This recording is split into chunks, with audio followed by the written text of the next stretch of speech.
Hello and welcome to episode 6 of the Big Half and Half Rewatch podcast. I'm Barrett. I'm Miles. And if you don't know, this podcast is about the UPN show Half and Half that aired from 2002 to 2006. That is about two half sisters that end up living in the same apartment building after a lifetime of estrangement. How exciting! And this episode, the big awards episode, aired originally on October 28th, 2002. But before we get into that, you said before we started you have nothing to talk about, so we'll just talk about me, my favorite subject. So, as I may have mentioned on here before, I don't know, but Allison Faust, who of course introduced us, Mm-hmm. has these comedy writers courses on Zoom that I've been lucky enough to be a part of. And in one hmm of them, Wanda Sykes was in there, and I was talking to her, because me and Wanda go back like that. We were talking about how I've been told many times I should do stand up and how I really don't want to. And she hmm said that I should. And I said, okay, so if it's horrible, I can just blame you personally. She said, yes, tell people that they can contact her. So I've been thinking lately, since I quit my job the other day, I literally just got up and walked out with my purse like Viola Davis. And I don't make it a habit to do that, but you're not gonna get up in my face talking crazy. We ain't doing that. Now, Kai Owens may do it to them, but ain't nobody about to do it to me. So since I have a Exactly. little time before my next thing, I was like, you know what? I should do all the stuff I've either wanted to do or thought about doing. And I was like, you know what? hmm I'm gonna go do a little open mic night. And I will Yes. be mentioning to everybody that Wanda Sykes told me to do it. So if it's terrible, blame her. But I'm not going to be telling jokes. I ain't got jokes. Like, what's that one comedian was her name? Dominique that would get up there and say, I don't have jokes. I got problems. I don't know if it was her, it was somebody, which was really funny. Funny. But That's funny. that's essentially, I'm just going to say, look, I'm not in therapy right now, so I'm going to trauma dump on all of you. This is not a hmm joke. These are just things that have happened. If you find it funny, great. If not, at least I got it off my chest. And I'm just going to talk about all the crazy shit that happens to me. And we'll see if Love it. anything comes of it. So I'm excited to possibly do it. Maybe I'll actually write some stuff down because I'm not going to remember it. I don't know how they do it. I don't know if these stand-ups have teleprompters. We just watched this some more special on Netflix. Hilarious. And I Yeah. was like, damn, how's she remembering all this shit? That's what I always think when I watch stand-up.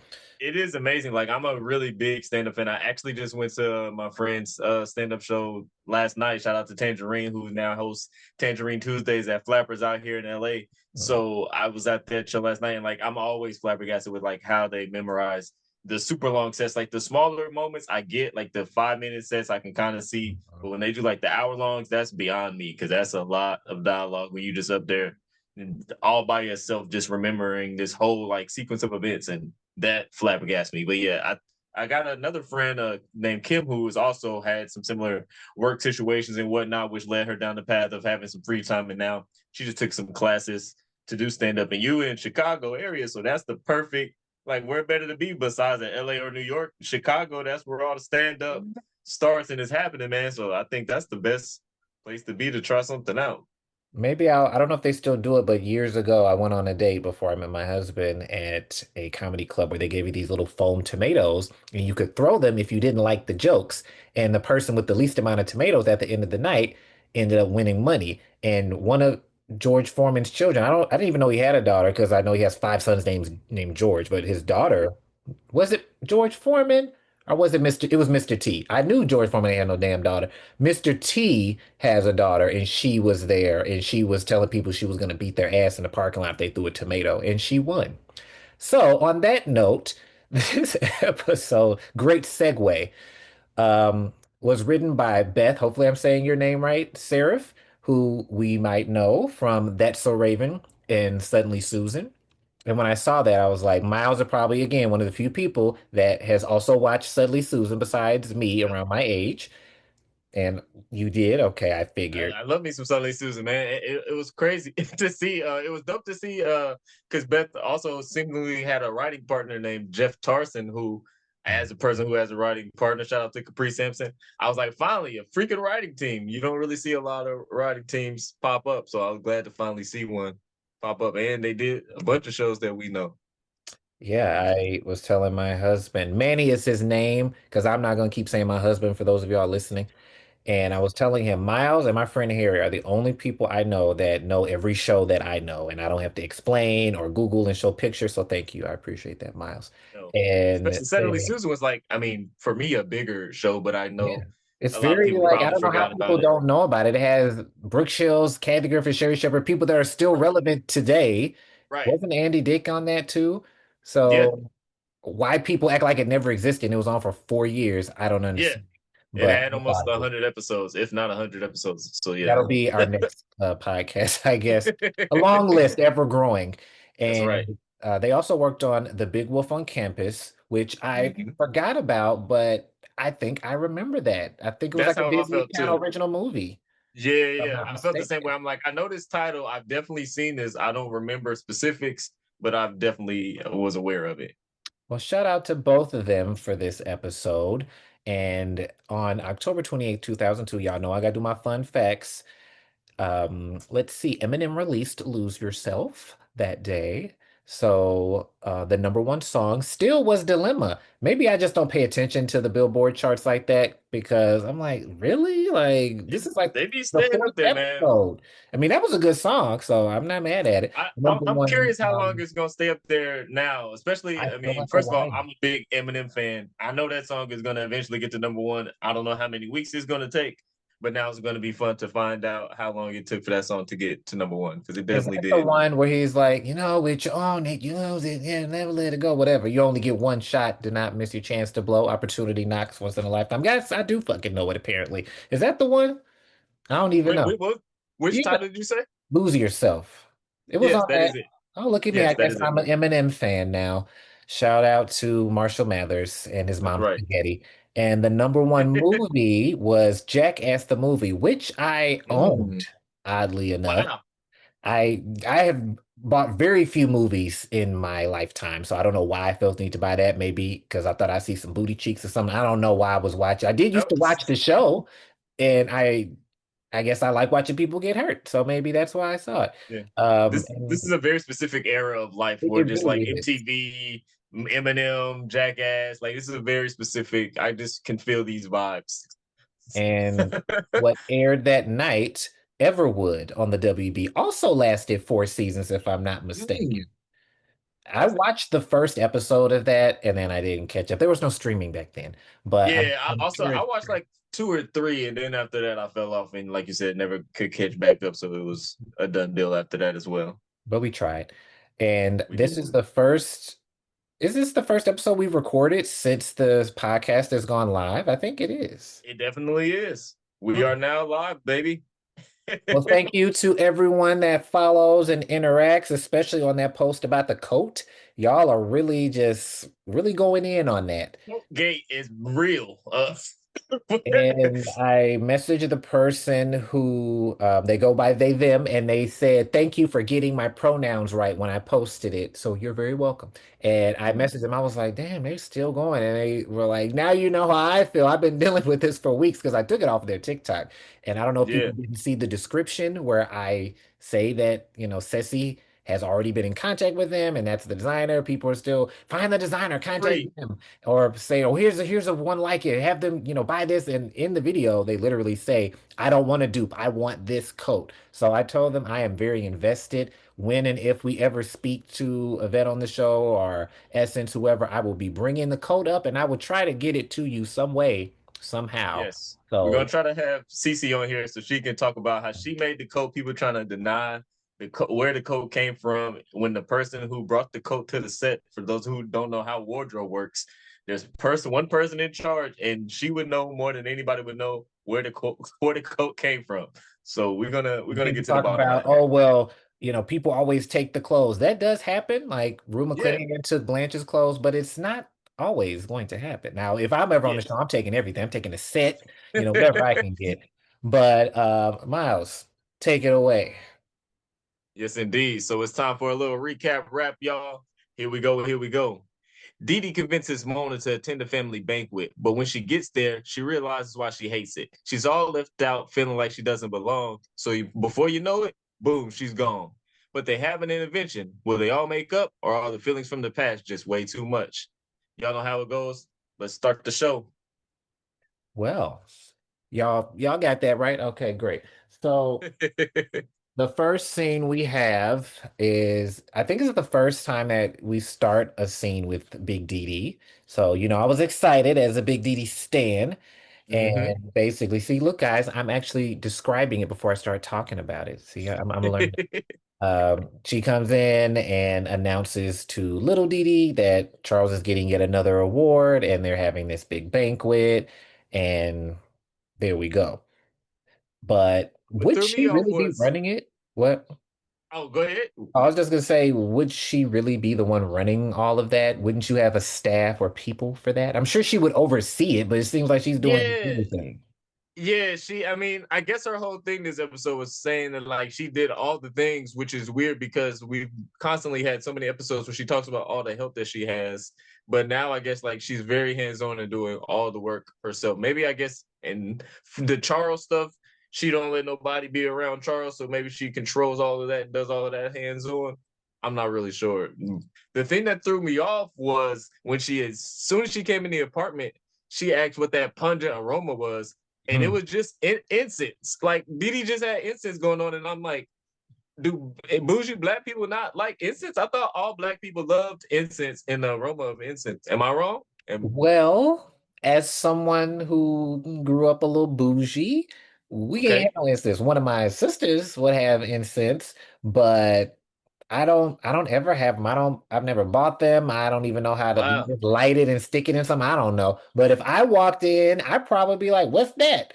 So that Okay. makes sense to me, but I didn't realize my husband is like, or Manny, is like, you never, burnt incense. I'm like, no, like we had candles, but we didn't have. I guess that's my privilege. Like I didn't start really rocking with candles till later. So I mean, I grew up broke. So maybe incense is a broke thing. I don't know. I feel like anytime incense were around, it was to cover up something else, like cigarette smoke or something. I don't remember Mm, a lot of times where people just had them out because they like the smell. So maybe that's what I associated with. But I will be going to get some incense so I don't get dragged. I probably have to go to Hyde Park. I don't know if I can get them up here, maybe. But that's hilarious. I'm gonna look into that. I thought she was gonna accuse her of like smoking weed or something the way that I she thought came that too. in. I was like, oh, where's this going? Especially when she And then, said or the maybe hippie that's sister. maybe that's what the joke was when she said what's that pungent aroma, like maybe it was like a hint at it, but like they couldn't go too far in that direction because again a different time, maybe it was just like a hint towards it, we don't know. I appreciate that they were actually lit though, because shows are just, oh yeah, let me have a drink, the cup's Yeah, empty, all that. So they yeah. actually lit them. I'm curious, maybe you could tell me from behind the scenes, what's the smoke alarm situation on set when they do have like a fire and smoke and things? Well, How was it not setting nothing off? well, that's what I was about to say is that like usually you don't see things really lit or you'll see fake candles or things of that nature because when you light anything, even as small as like a candle or an incense, like you have to have like it's a whole charade where you have to have like fire insurance and pay a man to be on set. And like it's the whole production where it's like most of the time it's really not worth it for like a 2 second joke or something like that. Yeah, they So really that's like went out of their way to feature that, and I was just like, "Where's this going? What's the because if you're point?" gonna do it, it's like, all right, well now we gotta make this a moment because like we done paid $500 for the fire insurance and like got the fire marshal here. So like, I guess we're gonna so. make it worth it. Well, good to know that I was correct in my assumption that you still do have smoke alarms and things. They just had some type of workaround. And Yeah. just speaking of sets in general, yesterday, I got to work in Beyond the Gates somehow. Yesterday was their year anniversary, and the creator was showing basically, I guess, like blueprints of the set from before they built it. And one of them Mhm. was, from above and just showing all the lights. I know, of course, there's a bunch of lights, but I did not realize there were that many lights. It was like the whole ceiling. Is it the same in Yeah. sitcoms, or is that just a soap thing that Yeah. needs not just a It, ridiculous amount? it's the same as in sitcoms too, and like that's what I also was about to say. Like speaking about the firework, like in the sitcom, we see like the small apartment, but then like that small apartment is inside like a bigger like warehouse type space where like it's huge. So like Mhm. that's why the fire alarm wouldn't go off because the space is actually so much bigger than we see in the little in the show window or whatever. So it's wild. And maybe since we're talking of sets and we will see one, you can talk about a swing set and what that means for those that Yeah.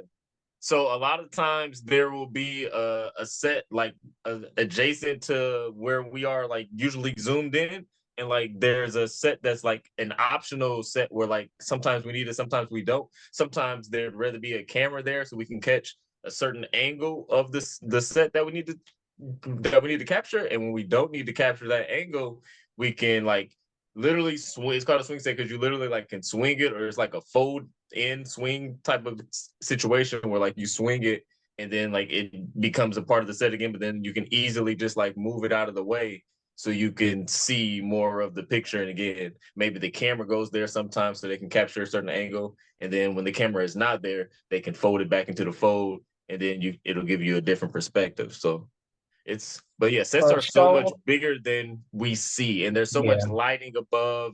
There's people above there where the lighting is. There's like walking paths above the ceiling where like camera people and all kind of Wow. crew people are building and doing all kind of crazy stuff. It's wild. So a show like this that has, I'm assuming the main set was likely Mona's apartment, the hallway, Dee Dee's apartment, and Delicious. Mhm. So with a set like that that's so long with the audience, some people are they just gonna get to see what's in Mona's apartment and they have to watch the rest on the screen and so on and Yeah, so so forth? in a multi-camera show where there generally is an audience, they try to have the main set, which I would assume are the two living rooms for this show, and like that's what would be in the audience's perspective. Like right in front of the audience is probably one living room, another living room, and then who knows what the other adjacent sets are. But then like yeah, you bring that swing set in that you don't always need, and it's a little further out. So yeah, sometimes like probably the bleachers usually fit like between 100 to 200 people depending on the size of the audience. Back then the audiences were bigger, so like maybe 150 to 200 people, and so like maybe the people on this end of the audience would be able to see that set down there a little better, but like for the majority of it you'd probably be watching it on the camera. Everyone has there's several televisions above the audience, so if you're not able to see it in front of you for various reasons, you can always watch it on one of the TVs that are above you. If I had managed to get some tickets to that, I would just have to keep moving my seats when they switch scenes. I didn't come all the way out here to look at the TV screen, and I'm Yeah. good for that. When I went to go see Kamala Harris and Tim Walz in Wisconsin, I ended Mhm. up like in the seventh row or something because I just kept getting a little closer. Excuse me, somebody sitting over there. Let me just come on down there, and then just a little further, a little further. Yeah, you gotta do what you gotta do. I'm the But same way, man. I'm the same way. just wanted some little technical stuff for anybody listening this into that, and Yes, I'm indeed. into it too. But you got to use when you got somebody here that knows. So they get to talking and whatnot, and she mentions how she didn't want to invite Cole and Powell. It's always funny to me when they mention the people that they're, involved with, because it's Same. like, who is Charles? That he would be with Colin Powell, wasn't it Ralph Lauren or something with the other one? Like, is he really Yeah, that big? Is he like Johnny Cochran? Is that who he was based on? I never thought it about may it. be because they do be spitting out the biggest of big names all the time. And he does, I guess he could kind of maybe favor him a little bit. Maybe that's He where they were definitely going. does. Because I'm like, yeah, I know he's a big time guy, but all of these people. Yeah. But basically, Dee Dee is asking, well, what about, Mona? She assumes Mona is included. And it was interesting. I forgot that Big Diddy does say, well, she never comes. So it's good to see that she historically has attempted to invite her to things because you wouldn't assume that. You would think she just would be like, well, whatever, when she Yeah. clearly wasn't around. So it's, like we've said before, Didi or Big Diddy is the one really trying and doing the work. Charles didn't give a damn. Yeah. So, shout out to her. I'll give her cuts for attempting to include her up until this point, This, apparently. yeah. This episode shed a big light on that, which we'll get to further when we get to the end of it. But yeah, she's Big Diddy actually been out here trying to do a little bit, and Charles, like, Yeah. as we know, ain't shit.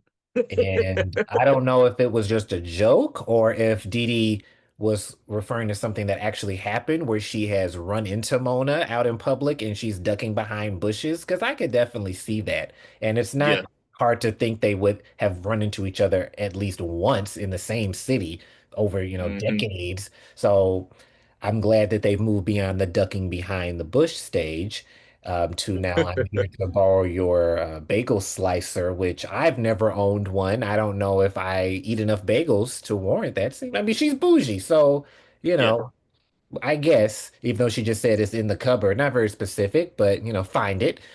yeah. And I love It was. the acting with the bagels. She's actually smelling them. She's looking in the bag. Hmm. It was very realistic. The bag was crumpled up. It wasn't all perfect. Very a lot of realism with these little details. Also love the fact that she asked to borrow the slicer, and then she was like, "And some bagels," like as if she had bagels. And she's like, "I'm I gonna need feel the slicer." like Oh yeah, that's a and thing that we see other times with Mona, where she's like yep, asking for one thing when really she needs a bunch of shit.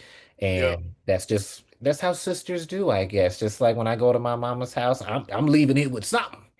yep. So Every I time. guess, if I had a friend in the building or something like that, I can see me, doing that. At least she's asking. She's not pulling a Maxine Shaw. So Right, at least she, made sure it was fine. And we get right. some new nicknames from Big Dee Dee. I had them written down. I know she calls her Sugar Puss at some point. I don't know if it was Yeah, that scene. It may have been, but it was interesting how Dee Dee, once, it was posed that she wanted Mona to come, there was some pushback about it from Big Dee Dee. She seemed a little like it was such this big inconvenience. yeah. Like, if She you've was been not. inviting her, Just do it. Like there's no loss for you. Like if she don't show up, okay, that's not your fault. That's not your problem. You did your part and you invited her. Like what's the big deal at giving an invite? She acts like there's a certain amount of invite. I get there's a certain amount of people who can come and attend because there's only a certain amount of seating, but like invite who you invite and then like cap it at when you have to cap it. Like exactly. And then once Mona was in there, like, she kind of just dipped out on them before it was really discussed. And mhm. I felt bad for Mona this episode. Rachel, if you're listening, this is not going to be a Mona bashing episode. I feel really bad for Mona in this episode. Not a Dee Dee bashing either. Both of them are okay Yeah. in my book in this episode. They did what they needed to do. Other people will be getting it later, but I really felt bad for Mona this episode. She actually went way out of her comfort zone, which, we'll get to, but I was very proud of her because I'm used to her being like, nope, I'm not doing it. And she didn't Yep. take much swing, really. But at that point, we go on to where Mona is officially attending the event.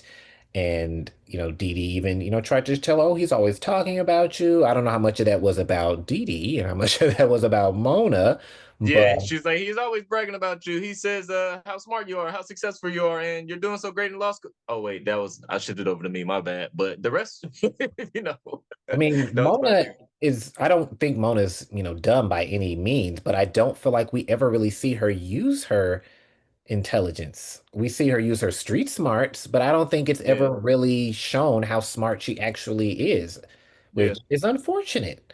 I yeah. guess everybody can't be smart. They said, well, one of them's in law school, so I guess yeah, she would be successful though. That is a very good job, so he could Yeah, I definitely mean, we see stay how there. business savvy she is. So, I mean, I guess that's the same thing.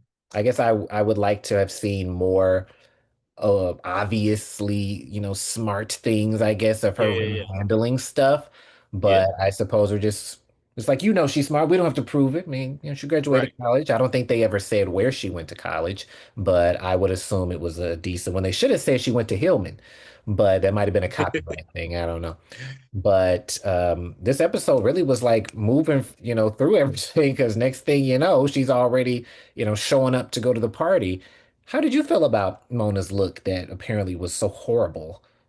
It was like comparatively speaking, like it was bad. But when she got there, I was like, it's not that bad. Like it's okay. But then so once she got there, Didi was like, girl, I thought you were supposed to be getting ready. And then she's like, I am ready. So that's how bad she was dressed to Didi. So Didi was like, all right, I gotta do a little makeover real quick and started pulling and tucking and ripping her Literally, like, dress up. literally ripping it apart. Literally Just ripped it up, like which is a crazy way to like make a dress like and she already make feels like Cinderella, and I feel like that is a scene from the Cinderella like movies and stuff where they're like, "Oh, you're going to the ball," and they start ripping the dress up. I don't know if that Literally. was intentional. We did. I jumped ahead, missed the scene with Phyllis with her Eggo brunch. They acting like they're having, something at the Four Seasons. It was Eggos, some stolen bagels, and a couple little pieces of honeydew. I wasn't that impressed by it personally. And again, they're eating at the coffee table and the couch because the little stools haven't moved down. Maybe Yeah. after this, I keep waiting every episode. Are the stools moved yet? Because why are you eating on the couch? I eat on the couch, but that's because I have to. So Yeah. I don't know why she is. I bought a table when I got this apartment. Somebody stole it, so I never bought another one. So, Mm, but she has somewhere to sit. But right. that's so interesting that Phyllis has to come to Mona's house to make the brunch for them to eat. And I guess that's just her way of being involved. And then she was telling him, "Why don't you call me Phyllis?" And I'm thinking, what black woman that age is telling somebody to call by her first name? But her mother's That name.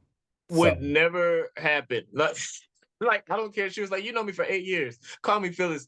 I was like, first of all, that is not a thing. Like I've known people for my entire life, and I still gonna call them Mrs. Whatever. If maybe call you Miss Phyllis, but I'm not yeah, gonna just call that's you about it. Phyllis. So that's the white Like mama coming out because that yeah, is not happening. maybe that yeah.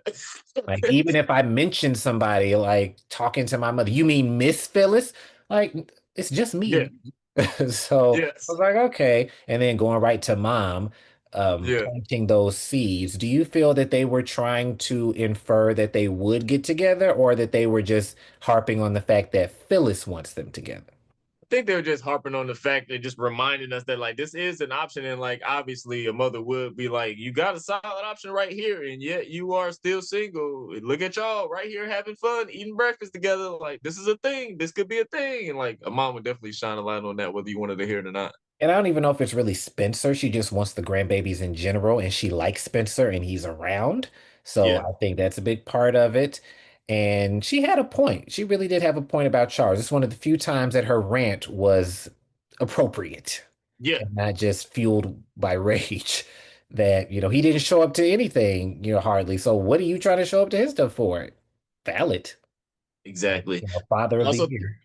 I also thought it was funny that they brought back the joke of her going into Dee Dee's apartment to get the bagels, and then when Phyllis comes in, she's like, "Did you get the poppy seed bagels?" Or she was like, "They did you get the bagels?" And then she was like, "Oh, they only had poppy seed," and she was like disappointed. And she was like, "I went shopping everywhere trying to find them," when she literally only went to Dee Dee's apartment to get the bagels at the very last Love a second. callback. Yes, I do love a callback, so that was funny. And, really, she was very justified and she probably felt, now I'm putting on my psychology hat, As we on do. top of my hair hat. For those of you watching, I had to show you all my hair is not naturally straight, but I did this for Mona actually because she changed her hair. But I think that Phyllis felt like I think she probably felt some like betrayal almost, like, oh, you're gonna go do this thing with him when I've been the one that's taken care of you forever and done all this. Right. And I think she also didn't want Mona to overextend herself because, we've all been there. You do Yep. things for people and then they don't do something for you, and now you feel twice as bad. Yep. I'm sure, I mean, it didn't take much for Dee Dee to convince her, but I'm sure she wouldn't have thought about it either way if Dee Dee hadn't said anything. So if, let's say she didn't say anything and she's just like, oh, I'm going to this event or I just got back from the event, do you think Moda would have felt slighted? Think she would have. I think it's one of those things where like I don't want to go, but I want to be asked, even when it's like. Cause I think if you find out about that's happened and like you were right there, like why didn't nobody at least tell me? Like that'd be wild work, especially like now that they live in the same building. I think it's one thing for the stuff that have happened prior to them living so close to each other, but like now that we live within walking distance to each other's doors every 5 seconds, like you should at least give me a heads up. Like somebody should have told me. As my grandmother used to say, who I think was born in 1915, just for reference, you guys who care out there, it doesn't matter if you know I'm not going to want to go. You ask me anyway, and I'll tell you if I want to go or not. And most of the time, the answer will still be no, but she wanted to be asked. So I think It's a courtesy even, thing. even though Mona was, reluctant to go, she would have felt real fucked up had nobody said anything. And she's like, oh, where we are? What was going on? So, Right. I kind of think she did want to go and Mm-hmm. just didn't want to admit she wanted to go. And I Hmm. don't think it was even because she wanted to support Charles. I think she just wanted to be included. She wanted to be part of the family. To hell with Yep. whatever award he got. I watched that today, and I don't even remember what the hell the award was for. But Yeah. I think she just wanted to be in the mix. Like And I like to be in the mix. I like to get my little features and whatever. I don't necessarily need to be included and stuff, but if something's going right. on, I want to be in the mix too. And she didn't want to be left out. Nothing wrong with that. I And also that's why it forgot didn't take much. As soon as Spencer was like, because she was like, "Oh, Phyllis was like, you're not even gonna know nobody. It's such a bad idea. You won't know nobody there." And then Spencer, being the good ride or die he always is, volunteered real quickly. He was like, "Oh, I'll go." And then Phyllis snatched his food away and said, "Well, you ain't gonna go with my waffles, you won't." And took his food her off his plate egos with you. because she did not make those. But I forgot to mention in the first scene that Valerie was showing off her singing, I think, for the first time. Yeah, it That was was nice so to good, see. so funny, so funny. And I didn't even know. Somebody had to teach me something. I don't know what the comment was, something about the Wiz. And I was like, I bet Valerie was in the Wiz. Let me go Google it. And she was, but I never even knew that. Thank you to whoever commented something about the Wiz on one of our posts to make me go look that up. I don't think you can see that it's her because she was, dancing and everything. But to be a Right, part of that, in my head, I'm like, she's not old enough to be in the Wiz. But right. that's pretty sickening to, be in the film version, I believe, of The Wiz. Yeah, that's wild. But yeah, her vote, like the when she showed off the vocals, A, vocals top tier, and B, it was one of the funniest moments because like she just kept singing every line that was coming to her mind. She's never gonna come. Like she was just da, da, da, da. Like it was just hilarious. I loved it. Only to mention her, I'm from the theater again later, which I think these are the first times we really see that again, I planting think the so too. seeds. And it's so fitting. You really wouldn't expect a character like that to be in theater or whatever, but it's so fitting for her because she's so big, larger than life, and Exactly. singing at any given moment, that she can. Exactly. So I like that they added that because she really could have just been, a lady who lunches, and that would have been enough too. But Right. she has that little extra element. Again, they fleshed out these characters so well. Like the writers like really did phenomenal job at like making sure that these women were three-dimensional. Like as soon as you think you can put them into a little box, like you cannot put them into a little box. And then they show another side of them. And you're like, whoa, they got another side, and another side. It's like they always make sure you know that like they're not a stereotype at all. Like they are very full dimensional characters, and I love that. And I need to start making a list of things I want to ask Yvette Lee Bowser.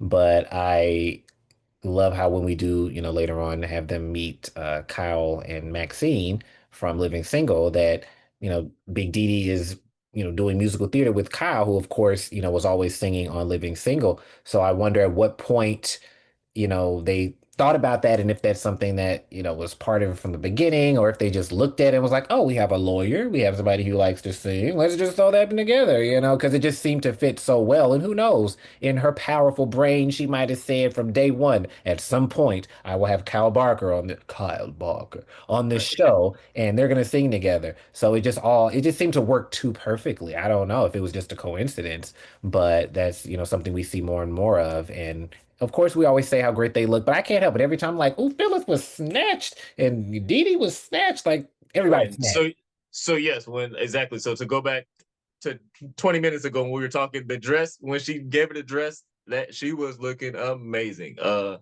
no disrespect to how she looked in the previous dress, but after Dee Dee ripped and pulled and tucked and nipped and did all the things that she did, it was top Was tier it work. the same dress just with stuff ripped off? Or was it a They whole new tried to dress? make it seem like it was, but there's no way that they could have been the same dress.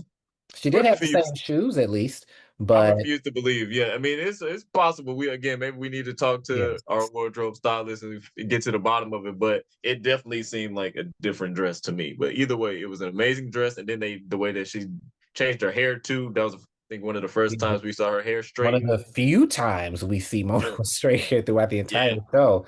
And I just felt like I don't know if they were trying to do a bigger commentary, but the fact that she had to conform to European beauty standards, and hey, yeah, y'all, if you see, I keep me a silk press, yeah. but it's like you can't be seen as elegant with your natural hair. It has to be straightened. Yeah, yeah, I don't know if they meant to do that or what. Maybe it was a commentary on Dee Dee feeling like that is how you have to conform, or maybe they really felt like that. This was 2002, yeah. but that was a lot of work to do, I'm sure. And I don't even know though how they they're, got that done because they seemed to be like in a rush when she got yeah. there. So I don't know how she did a whole new And I'm surprised Dee Dee could hairstyle. even do hair. I don't imagine Big Dee Dee had any hot combs sitting on the stove when she was growing up. So Yeah, I don't, that's, I guess we're suspending that's belief, TV magic. We're not even going to question that part. But Um, either way, they both looked great when they got to the party. Everybody looked great, even to the point where Spencer was even had to compliment his friend, and he don't usually like to do that, but he was like, "Damn, yeah, like you look really good." Like, and it looked like it was some weave in there, but I'm sure that was her hair because we all know shrinkage is real, but it was just yeah, so long, you know. And Spencer had on his Tommy from Martin suit. Uh, yep. very, very of the time, I guess. I was looking at like, well, you got that old ass suit on, but I guess it was of the time, and I'm just Old used big to suits was it was in, man. most of them, what they had on, a lot of it you could still wear today, but that one not so much. Yeah, But the way he was going in on her, I was like, Mona does not look bad. Why y'all doing Mona like that? Mona is cute. How dare you? And he was they just always really, do, man. They always I do. would love to I know how get you she gotta felt about that. Rachel. yeah, that would be an interesting thing to dive into because like I get they have to draw attention to how different she looked, but like it's just a difference of but like you said, like she looks great either way. So Because that's part of what made B. Arthur leave the Golden Girls because she called it, Dorothy bashing because so yeah, much of the humor was about how Dorothy looks like a man, Dorothy's ugly, nobody wants her. And, the other characters, you can say Rose is dumb or Blanche is a slut, but B. Arthur looks like Dorothy because she is Dorothy. So all those jokes are really about her. So all the jokes they're making about Mona are really about Rachel. but I So, will say at least they try to keep it about like the fashion. Like they yeah. it's not usually like about her actual looks. Like nobody's talking about her hair or her But makeup it, or it like seems like Rachel dresses like Mona in real life. So I yeah, wonder if she's like, what the hell y'all saying? Or if it was just yeah, all in good fun. yeah. That's a good But point. so yeah, we get to the little event, and that's, Mona's for a very brief moment having a good time because she really could have taken offense at having to change everything, but she still was in good spirits, just glad to Yeah. be there. Even with Spencer And saying, "Damn, it looked like you went from a hoopty to a benzo," like, and just yeah, all of these crazy she's metaphors he was letting throwing all at this him. stuff happen, and then they go to see. I've never been to, I mean, I don't go to that many events, but I've never been to an event where you have to go to the back to see, the seating arrangements. But they go Yeah, over there, and that's when we find out the big, thing for the whole episode. Really, it should have been the big table episode, is that Mona is at table 30. That's hmm where everybody else is at table one, yep, and I like that they acknowledge the fact when Dee Dee was like, "Oh, duh, one," because I'm thinking, "Why are you looking? You should know it. You should know you're at the front. This is your daddy." right. But the fact that Mona is not just at table 2, table 17, table 30, like, Yeah, damn, damn. that's a lot that they put her in, as Didi said, her and Chester at table 30.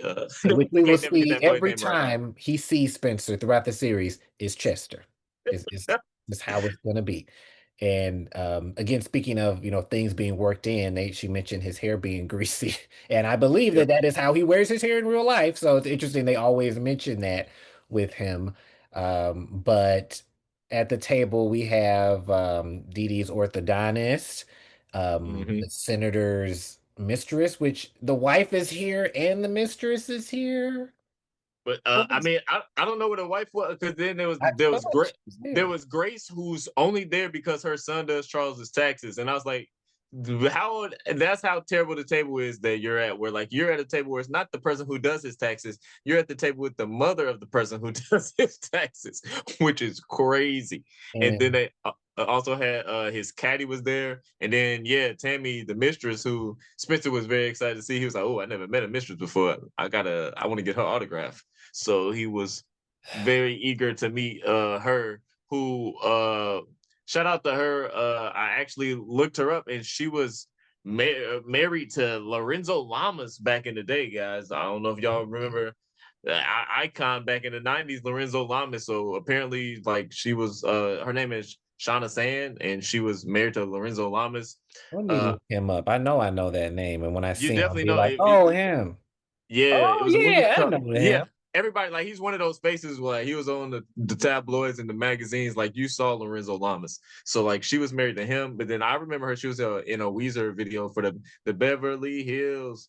That's where that song. Yeah, so she was in that music video, and then I guess she was a Playboy model. So no surprise from the optics of how she was looking. But I remember her from an episode of Botched recently. So that was a little fun fact out there for my Botched people. Was she botched Yeah, herself? she was. Oh Yeah, it was. damn, damn Tammy. Yeah, she looked good in the episode, but she ended up being botched. I mean, you can only do so much before things Well, start to I go hope wrong. they got it together and she's They unbotched. did, they did. So Okay, good. And I like I have here Spencer being nasty as usual is what I wrote with the big T, little A. And he says, I can see that. You nasty, yeah, Spencer. You nasty. And I guess everything it's good to about see he's, equal opportunity because we really only see him talking to black women. So I guess yeah, anybody. it, their back and forth, the back and forth between Spencer and the mistress was hilarious to me because like at first it was like, oh, she's just a typical dumb blonde, and she was like, oh, Spencer asked if she's a Democrat. She says, no, I'm a Libra, which was hilarious. But then Spencer tries to play along just so he can get with her, and he's like, oh, okay, well, yeah, I voted Libra last election, and then she got right back with him and was like, I'm only playing dumb. Like, what's your excuse? Like, what are you doing? And Yeah. that was a great flip for me because like she could have easily just been the dumb blonde bimbo and like no, we wouldn't even have questioned it. But again, these writers always adding extra layers to these characters had her be in on the joke. Like she's not just dumb, she's just playing dumb and playing her role so she can take advantage of this man and use him for whatever she wants to use him for. And I thought that was an Exactly. excellent layer to add. They really do like you said, a great job of adding stuff they don't have to have. Like if it was just her Yeah, being dumb, that would have been fine too. yeah, like And she wasn't a big enough character for us to be like upset if she was just a dumb blonde. Like it would have like it's not that deep, but like they made it much more better than it had to be, which was amazing. And that's part of what upsets me about these shows not getting, nominations and things like that. I Right. mean, no shade to the cast of Friends. I've seen many episodes. It can be funny, but a lot of shows like that, it's just the most basic humor and it's, Emmy nominated and all that. But the Yeah. shows where they are really doing the work, building the characters, like these characters have more depth than probably the Central Perk crew had in, 10 years. Yeah. And it just doesn't matter. It's who cares? Yeah, I guess because they're black. Not to Right. say, the NAACP awards, all that doesn't mean anything, Right. but it's not just, oh, they're black, but they literally like the writing, the acting, everything, and to just be ignored. Like, Yeah. even when I tell people about this podcast, a lot of them are like, what show? I'm not sure if I've heard of it. Oh, Right. yeah, I've seen that. And it's like, it's not fair. They Yeah. deserve better. They do, man. They do. So yeah, shout out to the writers. We always gonna give them their Yeah. flowers. Amazing work. And it's not just because we like it, because I watch some stuff that I know is horrible. I just like to watch it. Yeah. But this is They good. really went above and beyond in so many small details, like you said, that unfortunately like should have been awarded in other ways that like other people do the stereotypical thing and like they get rewarded all day every day. And these guys like really went in with the nuance and like it went unseen. Yeah, you gotta, do what do they say? Whatever they do, you have to do it twice as good or Yep. whatever. Yep. Olivia Pope's Got to be daddy 10 told times her. better, literally, Yeah, just to be on the air. Like, pretty much. And at this point, we start to see the decline of Mona's self-esteem and probably mental health as, we go down the line with everybody from, as soon as she sits down, she's getting hit with the door. Spencer could have offered to switch. And, that's really close to that door. What type of banquet yeah. hall is this? Yeah. And so she's like, okay, whatever. So many things she could have been like, this is it. And she's just like, all right, it's fine. And the man's telling her her teeth are fucked up. And she was so Yeah. excited when he said, oh, your teeth. She's like, oh, thank you. He's like, hey, here's my card. She should have slapped him. That's fucking rude. That was wild to lead with like, oh, you got a good, yeah, you got a great smile or whatever. It is like, I can tell you got an overbite. Give me a call. Like, damn.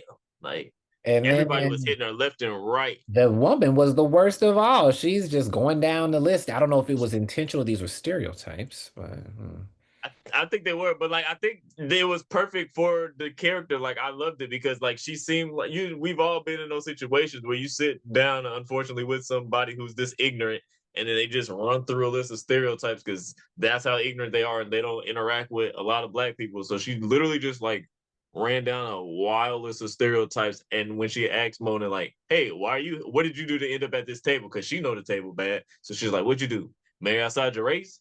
Have an unplanned pregnancy? Do you like the ladies?" Like a crazy list of It questions was to just ask like, anybody. the hits just keep coming.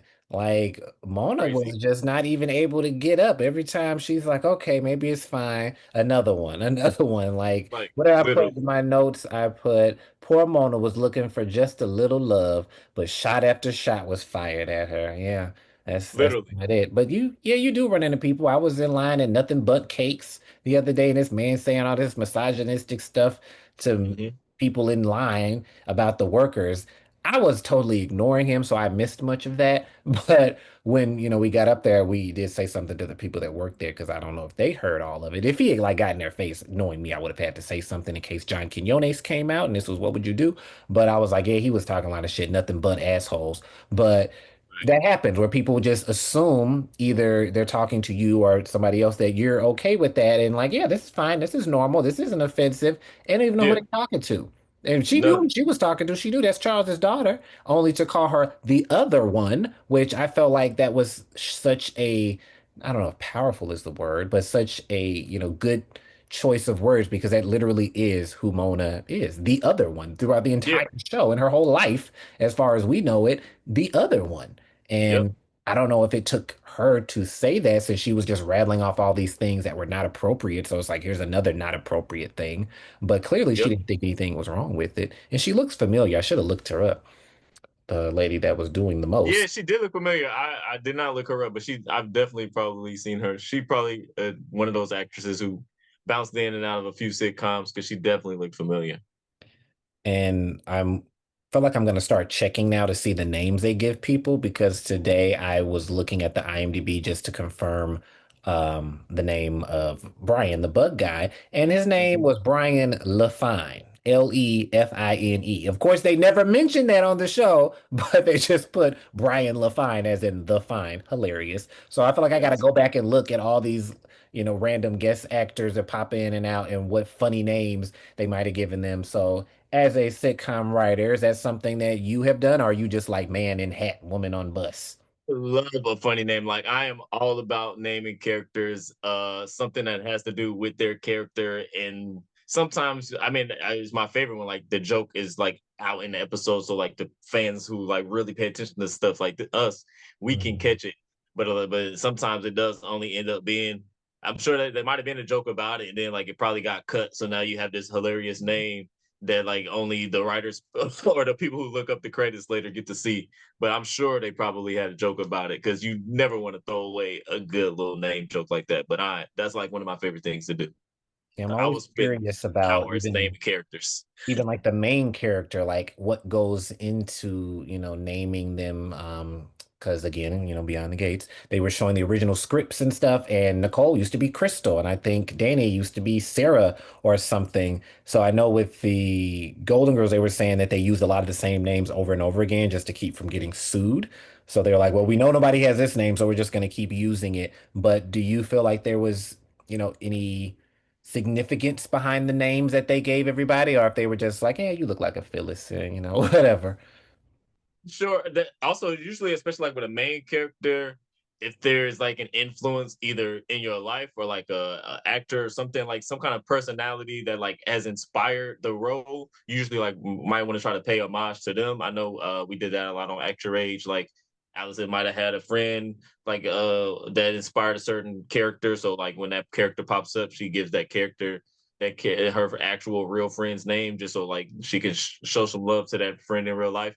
So a lot of times you do stuff like that, but writers spend a lot of time on names. At least the writers that I know and people who really care. Like it's a very important thing where like you want to make sure it fits that person. So if you're whether you're trying to pay homage to somebody or an influence that like has inspired the character, or you just want to make sure like the name sounds right, like just fits this person and in any kind of way. And then for the side characters, it's always just fun to have a name that's like a little jokey on the inside, and whether you catch it, you catch it. And if you don't, you don't. But we definitely spend a lot of time on names.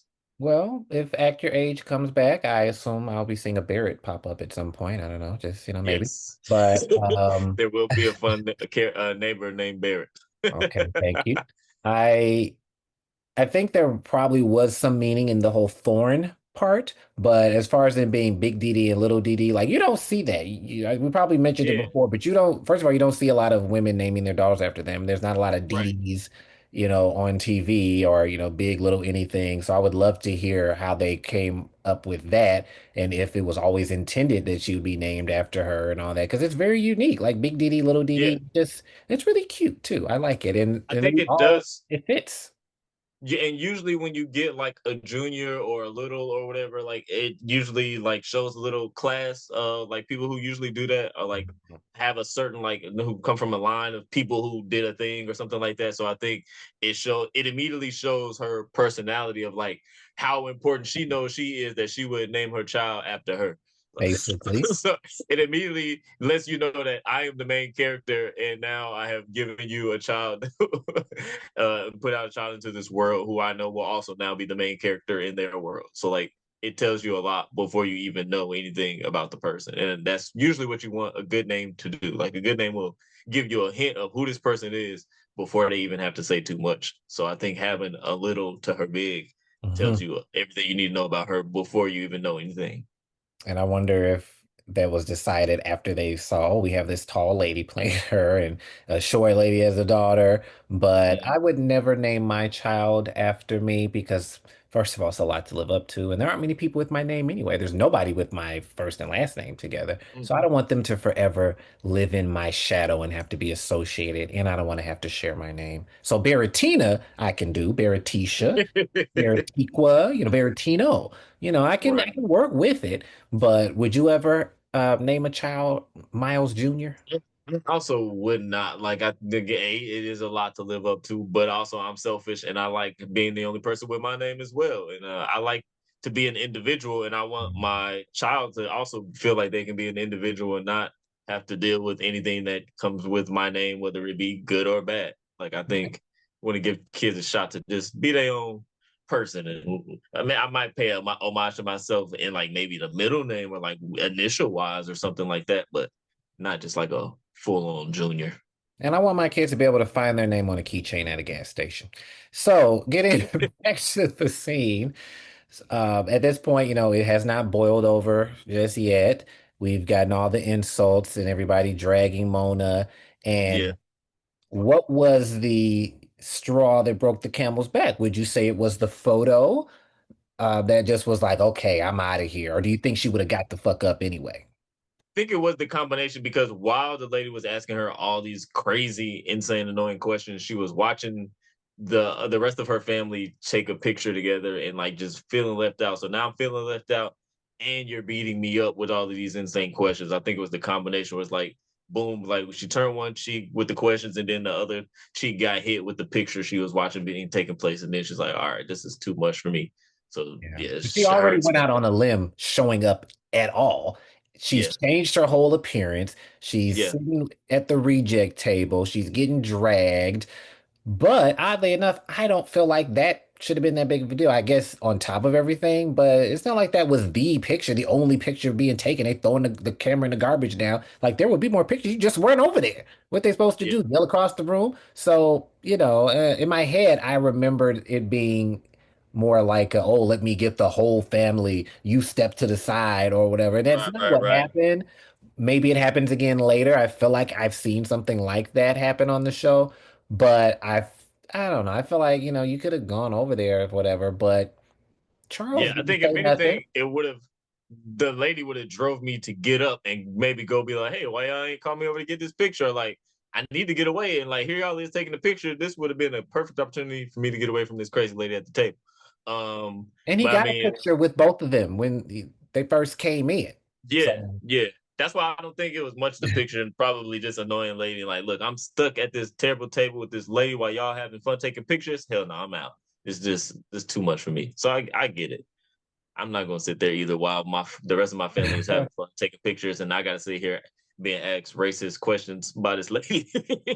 But Dee Dee did her best. For once, it's not her fault. She did what she could do. And at that point, they dip out, and the next thing, we're back at the house eating Chinese takeout. Mhm. I never get Chinese takeout because of my gluten allergy, but I used to be able to. Does it still come in those little white boxes like that? That's a good question. It's not really my forte, but it always came in those white boxes on TV. I think like it's an easy like TV thing, which is why we see it a lot on a lot of sitcoms. They like almost always eat that because you don't really have to see what's inside it. Is So that like why? Hmm. who knows how like if there's food in there, who knows how old that food is? Like you don't have to be distracted with like making sure the food is presentational. Like it's just hidden inside the box. So it's I never perfectly thought about for a that. That's sitcom. because they do eat that a lot on sitcoms. Yeah, like they Um, like I like the Big Bang Theory, and like they would eat it a lot on the Big Bang yeah. Theory, on a lot of sitcoms, on Friends. Speaking of, like they eat it on a lot of shows, and I think it's just an easy thing where like you don't have to worry about the presentation. Like you don't have to look at it and be like, oh, it's you don't even see no steam come off of it, so it must be cold. Like you don't have to worry about nothing because it's in the box and like you it's outside out of mind type of vibe. I didn't like how she just left all of it out overnight. You're gonna have pests, Mona. Yeah, But she's commiserating with Spencer again with the little details. I like she had on her little house shoes. Little things like that make stuff seem real. agreed. And they're just hanging out, having a good time. And nice of you to show up, Dee Dee. Maybe because cell phones weren't as big back then, but damn, you just now saying something to her, just now Yeah, popping in if you were that worried about it. And she kind of was Mona. I mean, I understand Mona was upset, but I do feel like she kind of took it out on Dee Dee. I mean, Yeah, she takes it out on like the people who are there, which is what we do sadly yeah. sometimes. But speaking of being real, like my favorite like real interaction was like they do such a good job with the Spencer and Mona relationship, and also like even though like Spencer will say like some wild, crazy lines, he always hits like real home with like some really good lines. So like while they're commiserating and she's like, "Woe is me, my life is so bad," yada yada yada. And then Spencer like reminds her like a good friend, like, "Girl, most people in America is divorced. Like your life ain't really that wild. Like when you really think about it." And then so like then she's like, "Yippee, life, liberty, and dysfunction for all," which was a hilarious line. And then Spencer came back and was like, you know how it is for me around my dad. I just avoid them altogether. And then he's like, it also helps because I don't know where he lives, which is so funny as a person who also don't know where their daddy lives. Damn, That was the realest line like on TV to me. I was like, hell yeah, Spencer! Like too you close rarely to get like home. a line like it was so black and so real, honestly, for me. And the story does go back and forth with him and his father because I feel like in the pilot he mentioned him as if he knew him, like with the dog, I think, or something. But I think this is what they stuck with until we eventually meet, Billy D. Williams, who Hmm. got on Thelma's nerves because he couldn't remember his lines in that episode. But yeah, I guess this was planting the seeds. But he was right. Like this, I mean, yes, this is fucked up. I don't want to minimize your trauma, Mona. You are allowed to feel how you feel. But Right, she's also making it seem like it is the worst possible thing in the world. right. My daddy's dead, Mona. So at least you got a daddy, all right? Yeah, Shit. yeah, I mean, yeah. I was much older than you It's were when that happened, It's but levels though. still. Yeah, it's So, levels. So he was good to remind her, relax. It ain't that bad. thank you. So, I forgot to mention earlier, speaking of names, Ceci, Yvette Nicole Brown's character, was named after the wardrobe stylist, if we didn't ever See, mention there that you go. before. So yes, it's Uh, always good when you can pay homage to the people you love who contribute to the thing. So yeah, although I have been saying Cece for 20 years, I just recently found out it was Ceci. But I have too. So thank you for that. I, um, I don't know. Like I felt like Mona also tends to lash out at Spencer. Again, I guess whoever's there. But damn, he's not your punching bag, and he's the one person that's always down for you. And you probably had to rent that suit. But Literally. she kind of just stormed off on her and just left her there, kind of rude. And in a lot of shows, that probably would have been, the end of it, already gone on to something else. And I kind of forgot a little bit that, the next thing you know, there's a whole meeting. I was very proud of Dee Dee this episode. Very Dee Dee, proud. like Dee Dee tried so hard. So when Dee Dee comes to the apartment while her and Spencer are like having their little powwow or whatever, like she brings a dish. She's like, hey, I bought some salmon and some stroganoff. They both taste like chicken, but here you go. Like she was coming with gifts, trying to like make her sister feel better. And then she's like, like I just want us to be a family. And then she's really all about like the sisterhood and the family of it all, and like just really pushing so hard. And then she still gets pushed away. And even when she's pushed away, she does not give up. Like this girl want a family back. Nah, I love that for her. Like she I is committed. understand. I can relate. When I was talking to my mother earlier, my sister that's in Africa, she was like, when she comes back, I want you all to really sit down and, be the bigger person and blah blah blah. I'm like, unless you're gonna get an apartment building and, let us live there rent free. But, and the gag is, as the kids say, that I really don't have a beef with her like that. I don't think she got one with me. We just have not spoken. She is Right, on the continent, but I didn't even right. get into that with my mother. I'm like, okay, sure. But, I have been like that with, my sisters at times and, other relatives of, there are moments where I'm like, we need to be together and, whatever. I put Hmm. my little happy birthday gift in the family group chat yesterday. I didn't know it was my cousin's birthday, but I'm trying to be involved. Yeah. So I can understand wanting that. The older you get, I was saying to my husband the other day, I'm like, we're at the age now where we're just waiting for everybody to die, basically, because it's Hmm. just been one after another. I'm like, when did that happen? When did we get to this age? Because I was Right, never thinking about any of that when I was in my 20s. Everybody was alive and good. But now it's just right. like, oh, my daddy, my mama, my grandma, my uncle, my auntie. So, I think the closer you get to that, that's when you really like, okay, maybe I need to have some type of family tie, especially with no kids. 'Cause I Exactly. currently don't have. So, Exactly. Dee Dee, she's much younger, but they have a small family. We never Yeah. hear of any siblings of Phyllis's, whether she has any or not, whether Charles Right. has any siblings, and we only hear of Dee Dee's evil sister Vivian. So, we don't meet anybody except for the actress from Coming to America that plays Dee Dee's first cousin. I don't Hmm. think there's anybody else really. So when we do meet Phyllis's mom once. Don't know if her father's alive. So there's not a lot of them.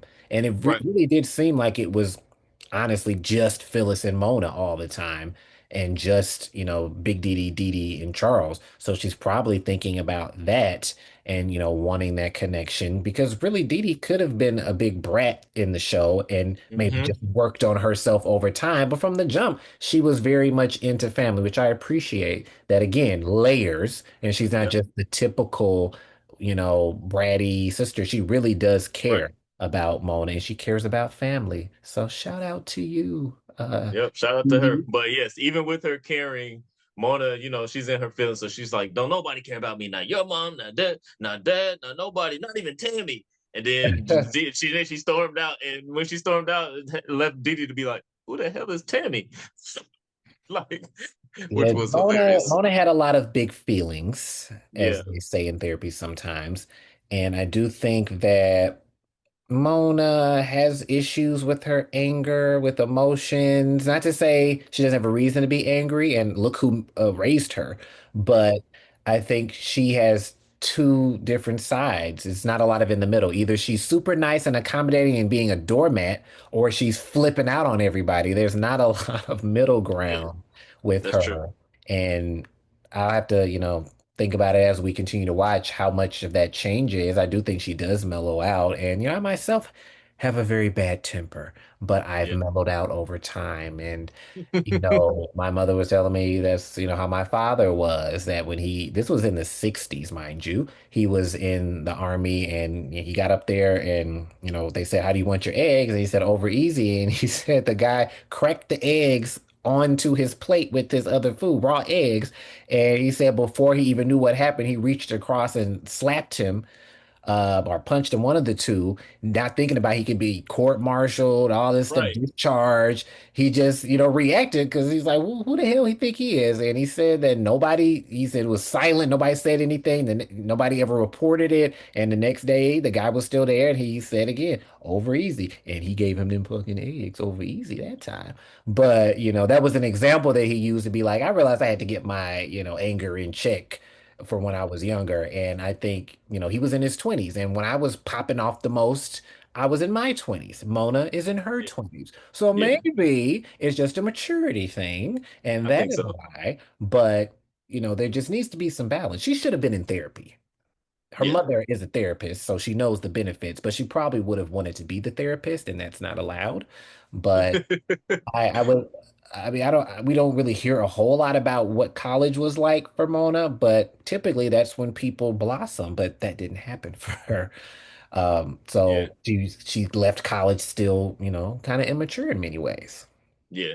But I also do know, I mean, you leave college a little more mature, but you still got a long way to go. I think you leave thinking you're mature, and then 10 years later you realize, oh, I wasn't mature at all. I ain't no shit.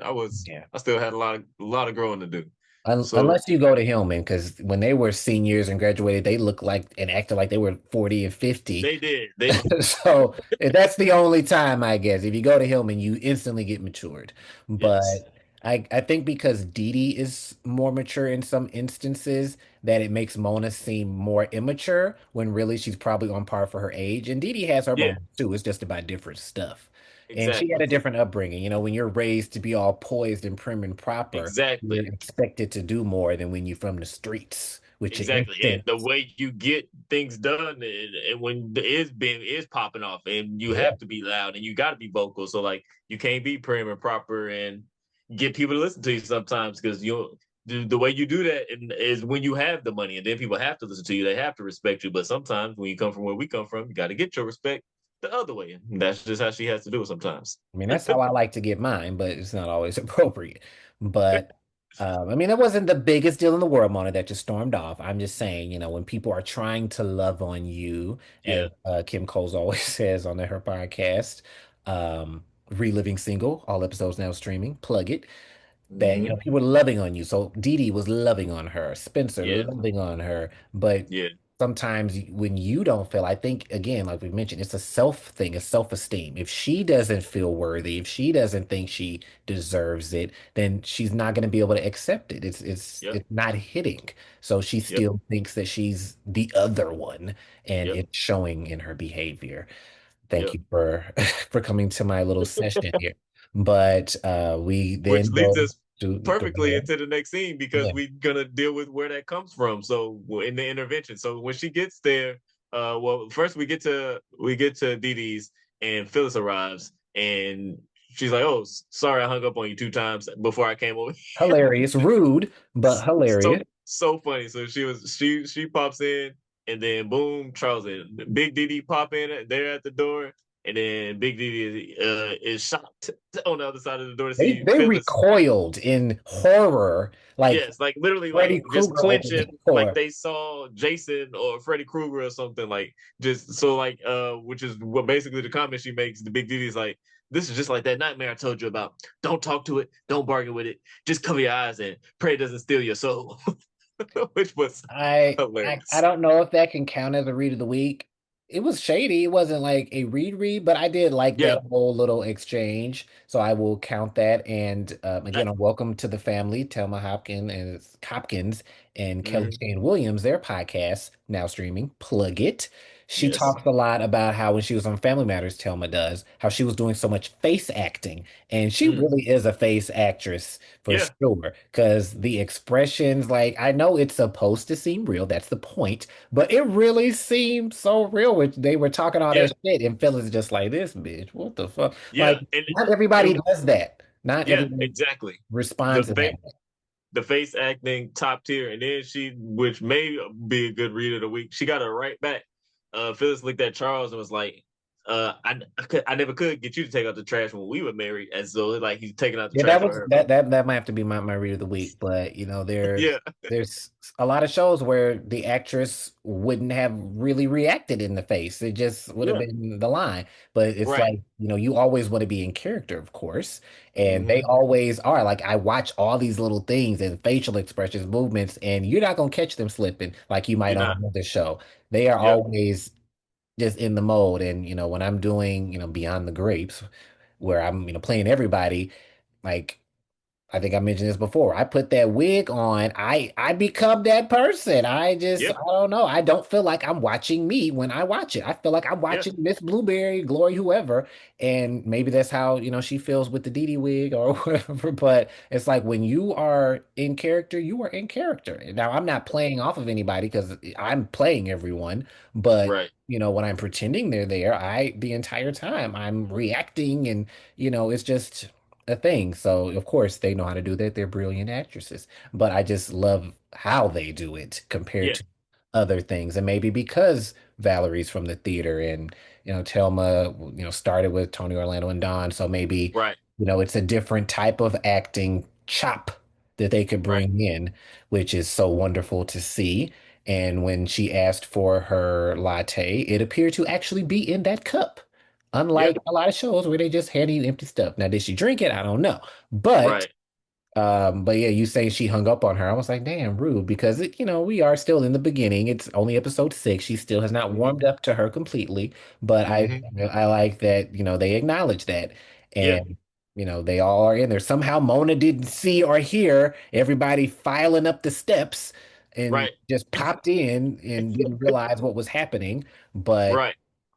I'm wondering, like, does Mona have some problems she needs to discuss? Because she's like, is this Well, about the drinking, the smoking, the gambling? Is that why you broke all the time? Because you're a so chronic I gambler? got I got a lot of questions because first of all, because we've mentioned she seems like she would smoke what they don't talk about it.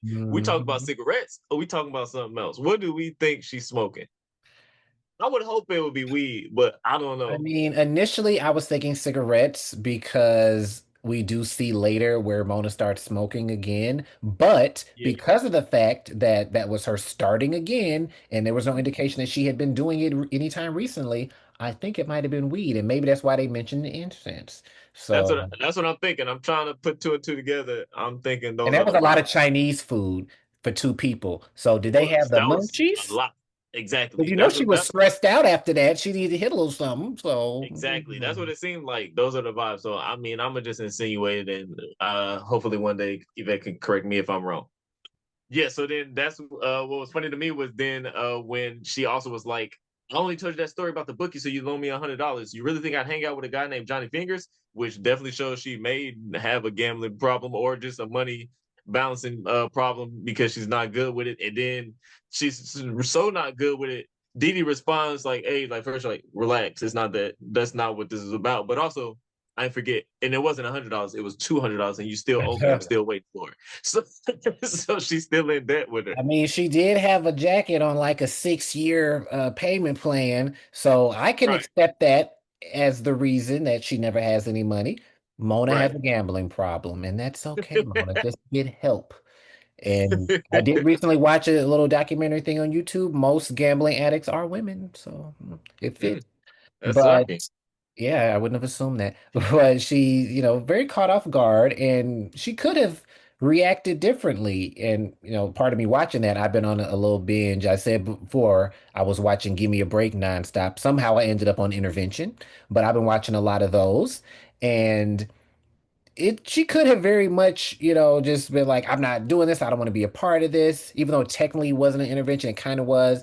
And I'm surprised that she was so willing to be like, okay, maybe because Phyllis was there. But she Yeah, didn't have to listen to that shit. she didn't. She didn't, but I think she took it pretty well. And I think it, first of all, like again, like shout out to Dee Dee for kicking it off, and like Mhm. she like made it like a warm type of environment, or at least she tried to when she tried to kick it off. And Yeah. then immediately that's when Phyllis steps in and like stands up for her mom. I mean, stands up for her daughter and like explains like how upset she was. And you see the personality of once again like her mom speaking for her and she's stuck there not being able to speak and everybody is vocalizing her thoughts and opinions and feelings and she's just kind of once again turns into a child and it's like Phyllis was sits there. waiting on this. She'd been waiting Yeah, for this day so she yeah, could have a platform to yeah. give them the riot act, as they say. Hell, if TED Talks were around back then, she would have did a TED Talk about it. But I Mm-hmm. mean, she was old. Again, this is one of the few episodes where Phyllis isn't super problematic and all of her rage is justified. Yeah, So, a win is a win. And basically, she kept stepping in, and then Mona's like, I can talk for myself. And then Dee Dee kept stepping in, and And then she was nobody like, would "Oh," let her get a word in. she caught herself doing it. Then she was like, "I think your mother is contagious." Like, I'm sorry, I caught myself taking up for you and speaking for you too. Like, I can't help it. But, I have in my notes, Dee Dee's using her lawyerism, not that that's a word, to handle the situation. Or she said in the pilot, seems like an amicable solution to me. And Hmm. but she's such a good sister. I wish she was my sister. No offense to the Man, three that I have, but you know what you did. yeah, But she really, really cared. Like there were usually in shows, there is some ulterior motive or some, right. side thing, but it legitimately was because she cared. And that's what made Yep, it so beautiful. it was. It Really. was. It was But very then it nice. was crazy in typical Charles fashion. While they're all trying to get to the bottom of Oh, why his Jesus. daughter is so upset and how she feels out of place and like she doesn't belong in the family, Charles tries to turn on Big Dee Dee and says, I get like because she was in charge of the invites and always has been, he's like, well, I guess I shouldn't let you handle something so important. Mm. And that was crazy work. Cause sir, Made me first of want to all, take off my earrings. My ears ain't even pierced. like you first of all, you could have been handled you don't handle anything. You could have been jumped in at Right. any point and taken care of your daughters and seen that the family was broken. You should have saw this a long time ago. It shouldn't have took this intervention for you to realize you've Right. been doing a bad job and your family was It's been broken. like 20 years. And even though Charles won on the poll I put of would you rather have Frank Mitchell or Charles as a father, I'm sure many people, myself included, picked Charles because of the coins. Yeah. Not that a Saturn dealership doesn't sound profitable, but you're still a bad dad. Hashtag bad Yeah. dad. Like, I would love Yeah. to hear, how, again, I hope I'm pronouncing it correctly. Oba Babatunde. Yeah. I would love to know how he feels because I don't think he probably felt that Charles was a bad guy at the time anyway. I don't know if Right. how he feels now with us being more aware as a culture and society. Hmm. But why is it all on Big Dee Dee? Like, how did you not even notice that she was gone? You didn't know she hasn't been anything. You didn't go to anything of hers. Like Right. he's saying, "Oh, I see now. Now you see she's It's 25." ve- yeah, it's very much. I think that old school mentality, where like you said, I think it's different now because it's more obvious. But back then, because dads wasn't around, like Spencer's dad, and he don't even know where his dad is. So if you're even there, and the big thing was just the financial stability. So like if as long as Mhm. everybody is literally taken care of, like I'm giving you the money and the resources for all the things that you need, then back then a lot of thought Yeah. was like, yeah, I did my job. Like it's not, it wasn't they weren't aware of that how actively involved that they should have been. Like it was just like, oh, well, I provided you ate, you had good clothes, you had whatever you needed, and I was out working and grinding and making sure all of those things were possible. So like my work here is done. That was I think Charles's mentality that he was coming from, and that was a lot of people's mentalities back then. I think. Well, I had to just look up to see when he was born. He was born in 1951. My father was born in 1947.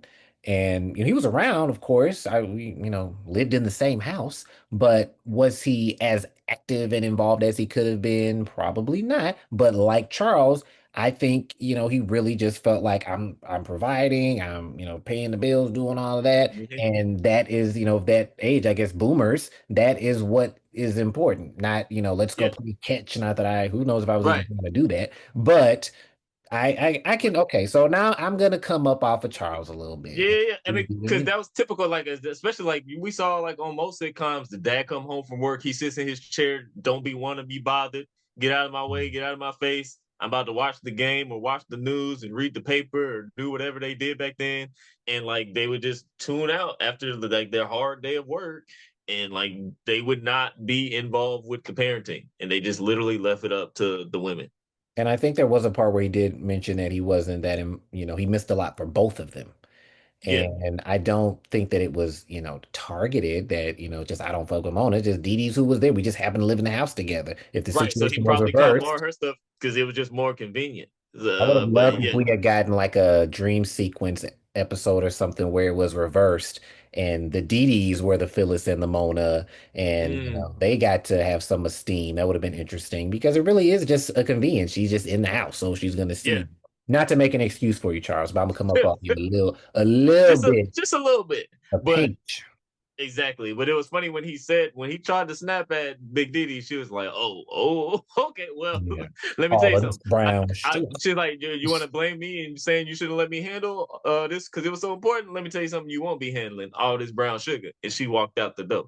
I Uh, do feel like she got away too scot-free from this conversation because she did not give a real apology and she just dipped out when she was a big cause of at least this and yeah, maybe other she things. it was a small apology on her way out the door. She said like, "I'm sorry." I don't remember She if said, "I'm I don't sorry think you she gets felt left specific. out." Yeah, yeah, Wow. Gee, yeah, thanks.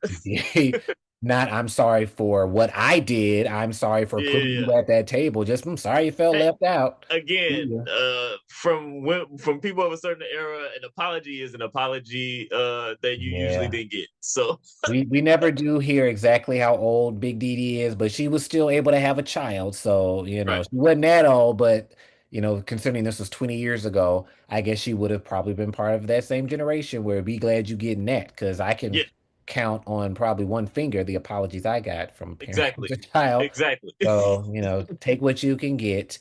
Yep, And, at this point, what do I have?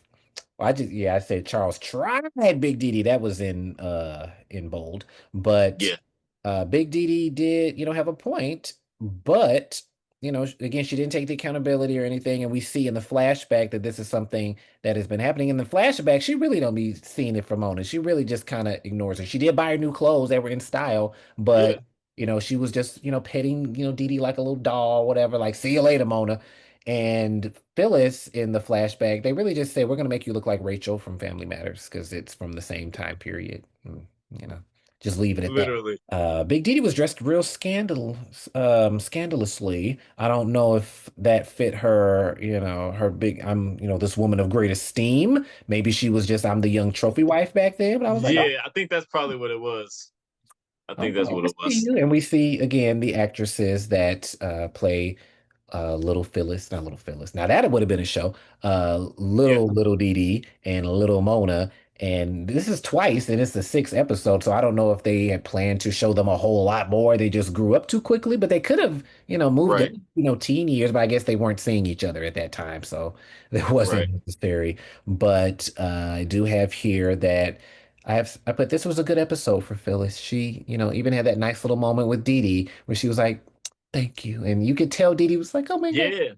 So, good job, Phyllis. And we do see we're slowly chipping away at the relationships and We slowly start to build the bridges and like connect the gaps. Like Phyllis is glad that like Charles admits like he messed up and he should have been doing better, and he says he's sorry. He had no idea she felt like that, even though we know he should have, but he wasn't aware before, so now he's aware and he apologizes for that, and he now sees why she doesn't even want to be involved because every time she's involved, she always still feels like she's left out. Because even in the flashback at the end of what seemingly was a decent time, at the end of the day, she got to take her ass home. yeah. And like that always made her feel a little awkward and like she was never really fully a part of the actual core family. So now that he realizes how that made her feel, he says he's gonna try to do a little bit better. And then Yeah. Phyllis is glad that he finally admitted he's sorry, which was like a great play on words because he said, I'm sorry. And she's like, well, I'm glad you finally admitted how sorry you is.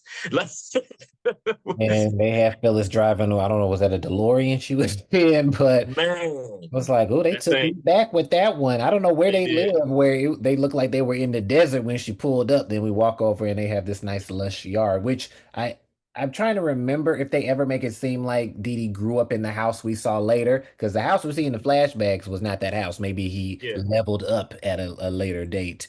But right.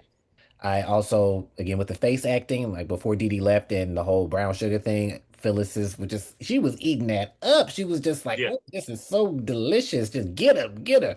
yeah. So, she got to, Phyllis didn't really get a lot of, stuff thrown at her. She got to have the shade thrown at everybody else while she Hmm. just sat back and watched. And, she could just revel in that. But Yeah, afterwards, when Charles does finally realize decades later that he favored his daughter, over the other. They have this nice little moment where they're talking, and that again seemed like real, how kids would interact with their dad when she's like, "Do the thing, Daddy, do the thing." Like that was yeah. really, really cute. It was really And cute, and I was also glad that like he finally gave props to the women in his life, and he admitted like he's like, your moms are a handful, but I also admit that they did a great job raising both of y'all, which is something we've been saying this entire podcast. It's like, I thought regardless it. of I what was like, they, thank you for acknowledging what we've been right, saying. right, we've been saying that the whole time. So I'm really glad that he finally sees, like, regardless of the differences these women have with each other, they managed to raise amazing women. So like, he finally admitted that like they did do most of that work, and like I should have been doing more of it.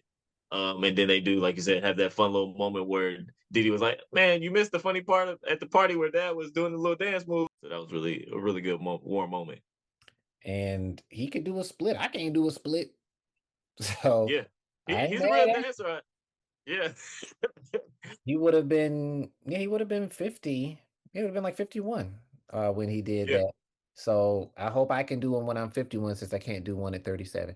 But I believe he's from the theater as well. So we have a lot of Yeah, that's what I dancers said. and Like, he's a real singers. dancer for real. Yeah, Why couldn't he he get a little trained. part in the intro? He could dance, but Right. I like that, that would have been a good ending.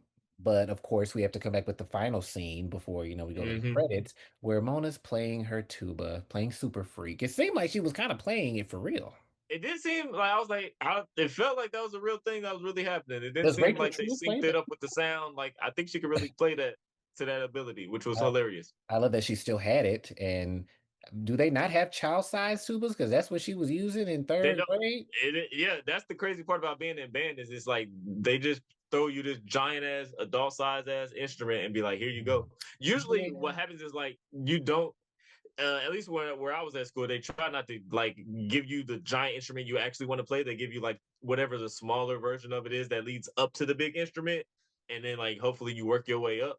Like a lot of times, like let's say you want to play like a saxophone, there's only one size of saxophone, and it's a big ass saxophone. So they'll start you off on like the flute or clarinet just to get you like used to woodwind instruments and stuff like that. And then you can like, and they work in a similar way, so you can work your way up.